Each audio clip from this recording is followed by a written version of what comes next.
Baik, kita ketemu lagi di materi kuliah kita gambar teknik 1. Kali ini kita memasuki materi simbol dan ukuran. Yang pertama, simbol bahan bangunan. Nah, simbol adalah bahasa gambar yang mewakili macam bahan konstruksi yang akan digunakan pada suatu bangunan, biasanya melalui pandangan potongan.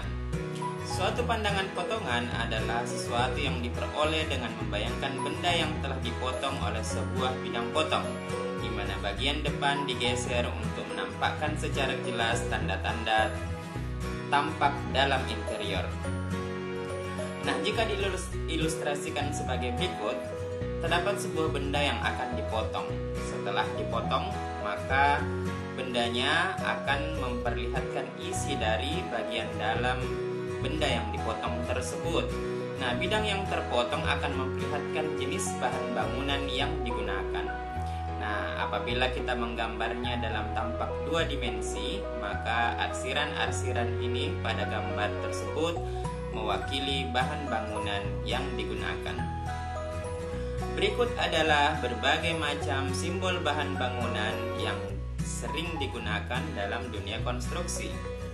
Yang pertama adalah pasangan bata merah. Nah, biasanya pasangan bata merah ini diberi simbol garis 2 dengan jarak tertentu. Kemudian pasangan bata merah dengan plesteran. Sama tadi, hanya di bagian luarnya ditambah plesteran dengan arsiran adukan spesi atau mortar di bagian kedua tepinya. Kemudian pasangan bata merah dengan truss ram. Yang dimaksud dengan truss ram adalah pasangan kedap air atau adukan kedap air, sehingga pasangan bata merah yang kita gunakan nantinya kedap air. Umumnya pasangan bata merah dengan truss ram dipasang di daerah WC atau kamar mandi. Nah, simbolnya sama dengan pasangan bata merah, hanya diberi lagi garis satu yang arahnya berkebalikan. Selanjutnya adalah pasangan batu kali, kemudian pasangan batu kali dengan truss ram, lalu tanah puruk. Kemudian simbol berikutnya adalah beton. Kita punya 3 macam simbol beton. Ini yang pertama adalah beton secara umum. Kemudian ada beton yang menggunakan batu pecah dan ada beton yang menggunakan batu kali. Perbedaannya hanya tampak pada jenis batu yang digunakan atau kerikil yang digunakan. Ini kalau batu pecah batunya agak runcing, kemudian batu kali itu umumnya bundar-bundar atau bulat. Kemudian simbol yang berikutnya adalah pasir uruk, lalu ada permukaan miring. Permukaan miring ini biasanya tampak pada saat kita menggali fondasi. Nanti ada bagian yang miring. Kemudian ini adalah aluminium. Aluminium ini mirip dengan simbol pasangan batu bata, hanya ini garisnya ada 3. Kemudian simbol kayu memanjang. Yang dimaksud dengan simbol kayu memanjang adalah apabila kita membelah sebuah batang kayu, maka simbol kayu memanjangnya seperti ini. Sedangkan potongan kayu yang dimaksud apabila kita memotong kayu, misalnya kita membayangkan sebuah balok yang dipotong, maka nanti bagian penampangnya akan diberi simbol seperti ini. Kemudian ini kaca. Sebenarnya ini bukan bagian dari potongan kaca, hanya ini kalau misalnya kita melihat tampak dari sebuah rumah lalu di jendelanya ada kaca, supaya tidak memberikan kesan bahwa jendelanya itu bolong, maka diberilah simbol garis 3 seperti ini, di mana garis yang bagian tengah lebih panjang dari kedua garis yang ada di tepi. Kemudian simbol yang berikutnya adalah permukaan tanah. Biasanya kalau kita membuat potongan fondasi dan sebagainya, nanti permukaan tanah kita akan gambarkan di sana. Kemudian ada plat baja garis 1 dengan kemiringan 45 derajat dengan spasi tertentu. Kemudian yang terakhir adalah adukan atau spesi. Tadi waktu kita melihat pasangan batu bata dengan plesteran, di bagian tepinya diberi simbol adukan seperti ini. Nah, berikutnya kita pindah ke materi ukuran. Penyelesaian gambar sebaiknya memperlihatkan garis-garis batas atau garis proyeksi dan garis ukuran benda itu sendiri. Artinya gambar akan dikatakan selesai jika kita sudah memberikan ukuran pada gambar tersebut. Nah, pada gambar teknik, mengapa hal tersebut penting? Karena garis ukuran memperjelas sebuah gambar dan memperlihatkan letak dan posisi yang benar bagi semua unsur yang ada pada gambar. Ukuran biasanya digambarkan dengan garis yang tipis atau garis yang lebih tipis daripada garis bendanya atau garis benda yang sedang digambarkan. Nah, kemudian garis ukuran itu terdiri dari garis proyeksi. Yang dimaksud dengan garis proyeksi adalah garis-garis yang memanjang ini yang memperlihatkan batas-batasnya. Kemudian garis ukuran adalah garis yang membatasi di bagian terluar dari gambarnya. Nah, untuk membatasi kedua garis proyeksi dan garis ukuran itu, pada titik pertemuannya diberi garis sebesar dengan kemiringan 45 derajat. Nah, berikut adalah macam-macam garis ukuran. Yang pertama, garis ukuran dengan tipe titik perpotongan dari dua garisnya ditandai dengan sebuah garis yang mempunyai kemiringan 45 derajat. Kemudian jenis yang kedua bisa menggunakan titik seperti ini. Kemudian yang ketiga menggunakan tanda panah. Umumnya garis ukuran jenis yang ketiga ini digunakan untuk gambar teknik mesin, tetapi di dalam gambar-gambar yang lain selain teknik mesin, jenis ukuran ini digunakan untuk menunjukkan sudut. Nanti ada penjelasan di materi selanjutnya. Kemudian yang pertama, ukuran-ukuran yang ada pada gambar menunjukkan ukuran yang sebenar dari bendanya. Berarti yang kita tuliskan di garis ukuran tersebut adalah ukuran yang sebenarnya dari benda tersebut dalam satuan sentimeter. Namun pada suatu saat ukuran yang kita tampilkan dalam milimeter, terutama untuk benda-benda kecil dan tipis, seperti jika kita menggambar sambungan-sambungan struktur baja. Nah, untuk lubang-lubangnya dan tebal dari pelat-pelatnya itu umumnya menggunakan satuan milimeter. Lalu bagaimana cara menulis ukurannya? Yang pertama, ukuran tidak mencantumkan satuan di belakang angka. Jadi yang saya beri centang hijau itu yang benar, nanti di semua gambar seperti itu. Kemudian yang salah saya beri tanda silang merah. Nah, yang pertama tadi ukuran tidak mencantumkan satuan di belakang angka. Nah, umumnya pada saat orang menulis ukuran biasanya satuannya itu ikut di belakang angkanya, padahal itu keliru. Nah, jadi yang benar adalah 45, bukan ditulis 45 cm. Kemudian yang kedua, ukuran yang memperlihatkan lebar atau X, kemudian panjang Y dan ketinggian Z itu. Nah, misalnya kita melihat sebuah benda seperti ini, kita punya sumbu X, Y, dan Z. Nah, X ini memperlihatkan lebar, Y ini memperlihatkan panjang, dan Z ini ketinggian. Kalau kita menggambar atau membuat garis ukuran yang memperlihatkan lebar dan panjang, maka garis ukurnya dituliskan sejajar dengan garis ukuran. Sedangkan kalau kita memperlihatkan ketinggian, maka angka pada garis ukur itu selalu ditulis horizontal. Sebagai contoh, misalnya diketahui lebar sebesar 50, panjangnya 30, dan tinggi 70. Jika kita menggambar garis ukurannya, maka gambar yang memperlihatkan arah X dan Y akan digambar atau ditulis seperti ini.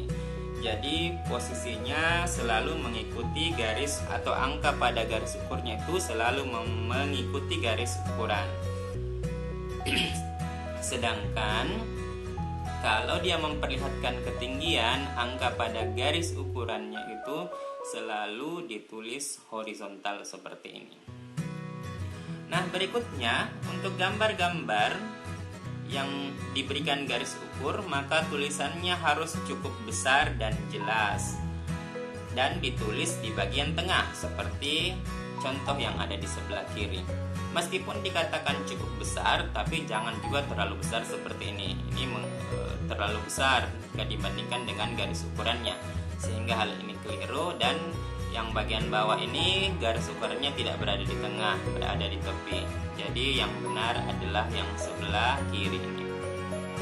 Kemudian yang keempat adalah gambar harus dapat dibaca atau garis ukurnya harus dapat dibaca dari bawah dan samping kanan. Jadi garis ukurannya itu kita bisa lihat dari bawah dan samping kanan seperti ini.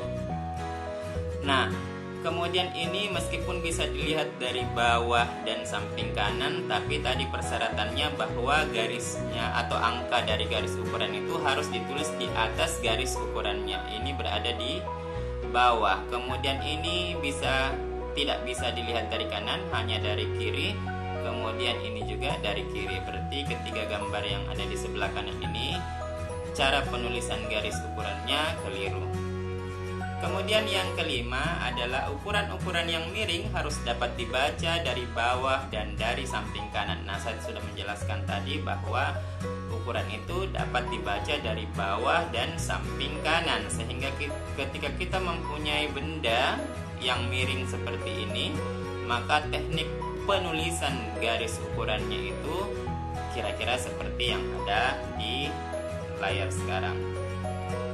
Kemudian berikutnya, apabila kita mempunyai ruang terbatas pada saat kita membuat garis ukurannya, kemudian ruangannya terbatas seperti yang ini, maka kita bisa menuliskannya di sampingnya dengan memberikan garis panjang, atau jika garisnya tersambung seperti ini, maka cukup kita mengganti simbolnya menjadi titik. Ini menandakan bahwa angka yang berada di dekat titik itu adalah angka yang sebenarnya ada di daerah yang sempit ini. Ya, kira-kira seperti itu ya. Kemudian kita pindah ke ukuran-ukuran praktis. Nah, cara menempatkan garis ukur, yang pertama letakkan semua ukuran di luar tampak atau di luar bendanya. Nah, apabila diperlukan untuk memperjelas atau apabila keadaannya betul-betul terpaksa, masih boleh diizinkan, tetapi sebaiknya garis ukuran itu diletakkan di luar dari gambarnya atau bendanya. Nah, kira-kira seperti ini. Ini tidak dibenarkan. Kenapa? Karena garis ukurannya berada di dalam dari bendanya.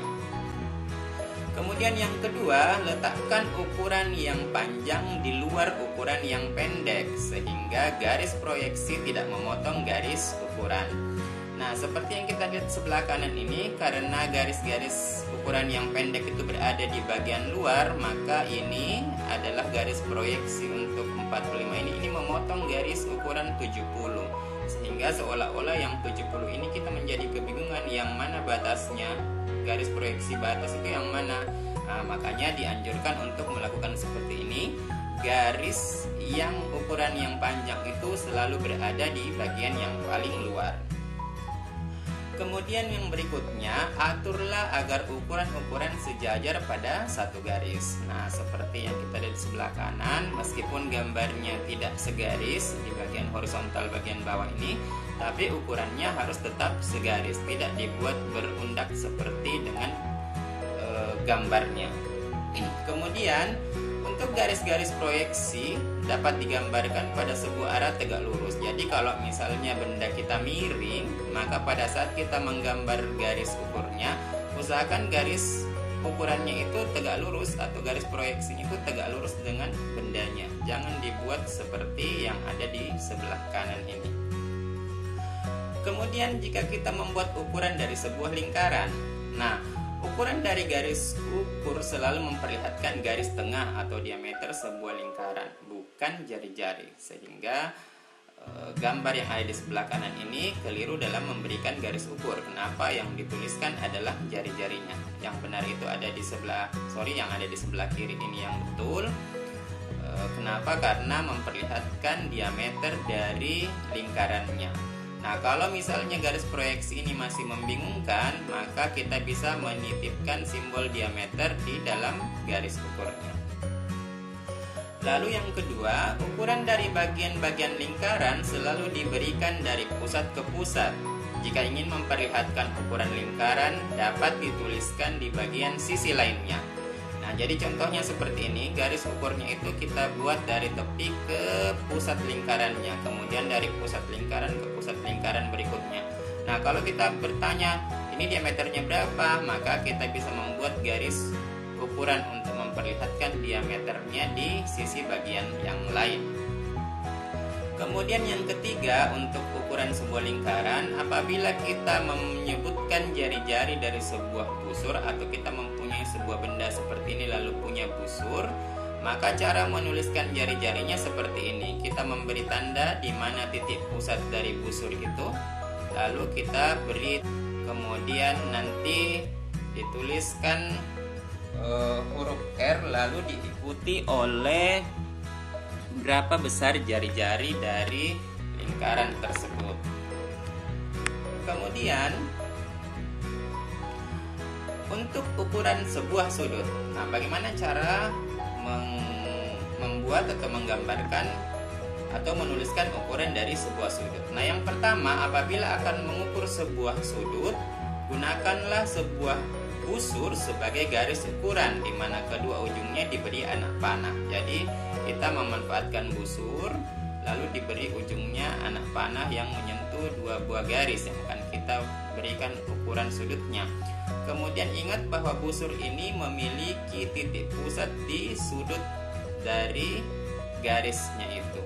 Nah, bukan seperti ini. Kalau seperti ini, busur yang kita buat ini tidak membentuk lingkaran yang dimana titik pusatnya itu berada di sudutnya, sehingga yang kiri inilah yang benar. Kemudian tidak patut mengakhiri garis ukuran untuk sebuah sudut pada garis-garis yang merupakan permukaan. Sebaiknya menggunakan garis perpanjangan. Apa yang dimaksud dapat dilihat dari kedua gambar itu, bahwa pada saat kita membuat ukuran dari sebuah sudut, jangan memanfaatkan garis dari bendanya, tapi buatlah perpanjangan garis terlebih dahulu, baru membuat busurnya untuk menentukan atau untuk mendapatkan berapa sudut yang kita maksud.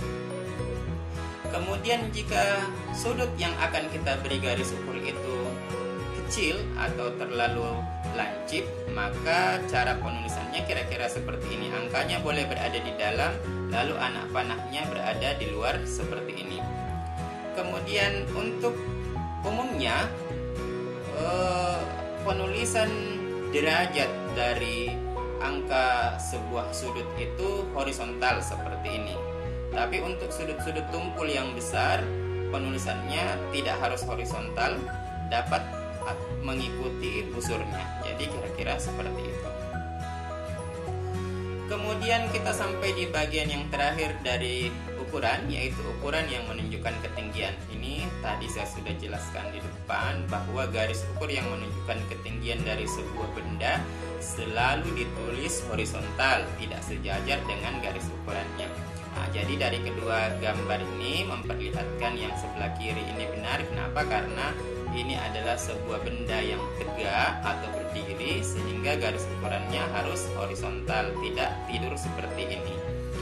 Nah, dari gambar ini atau dari garis ukuran yang seperti ini, kita bisa dapat mengetahui bahwa gambar tersebut tidak dilihat dari lebar dan panjang bangunannya, tapi gambar tersebut memperlihatkan ketinggian.